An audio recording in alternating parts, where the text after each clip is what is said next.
Hello दोस्तों, बात है 10 अप्रैल 1912 की, जब दुनिया का सबसे बड़ा जहाज RMS टाइटैनिक अपने पहले सफर पर रवाना होता है।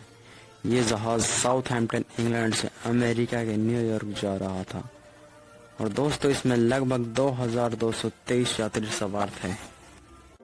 और ना सिर्फ दुनिया का सबसे बड़ा जहाज था बल्कि इसमें हर एक फैसिलिटी मौजूद थी। और दोस्तों इसमें एक स्विमिंग पूल, एक लाइब्रेरी, स्टेन ग्लास की खिड़कियां, एक जिम और 4 रेस्टोरेंट भी मौजूद थे।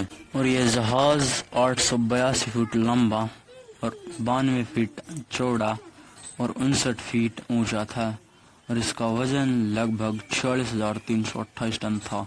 और दोस्तों इस जहाज को व्हाइट स्टार लाइन कंपनी ने बनाया था और इस कंपनी के vice president Philip S Franklin इस जहाज को लेकर इतने कॉन्फिडेंस थे कि उन्होंने पब्लिक के सामने आकर कहा था कि ये जहाज अनसिंकेबल है, मतलब ये जहाज कभी डूब नहीं सकता। लेकिन दोस्तों अपने सफर पर रवाना होने के 2 ही दिन बाद 12 अप्रैल 1912 को इस जहाज को अपनी पहली आइस वार्निंग दी जाती है। आइस वार्निंग यानी कि जिस अटलांटिक ओशन के ऊपर से तैर कर ये जहाज अमेरिका जा रहा है उस ओशन में आइसबर्ग मौजूद है। आइसबर्ग यानी कि बड़े बड़े बर्फ के पहाड़ मौजूद हैं जो खतरा है इस जहाज के लिए।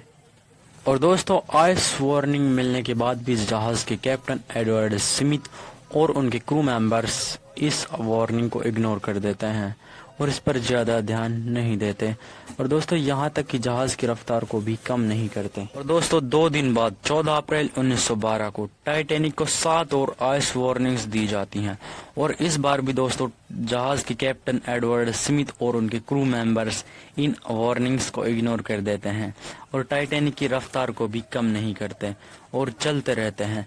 धीरे धीरे सूरज ढल जाता है और रात हो जाती है और तापमान नीचे गिर जाता है। और दोस्तों 14 अप्रैल को एक और ख़ास बात यह थी कि चांद बाहर नहीं आया था और काली रात थी, इसी वजह से ज़्यादा दूर तक देख पाना संभव नहीं था और बैठा कर रखा जाता है ताकि वे देख सके कि जहाज़ के आगे कोई नाव या बड़ा जहाज़ तो नहीं आ रहा है।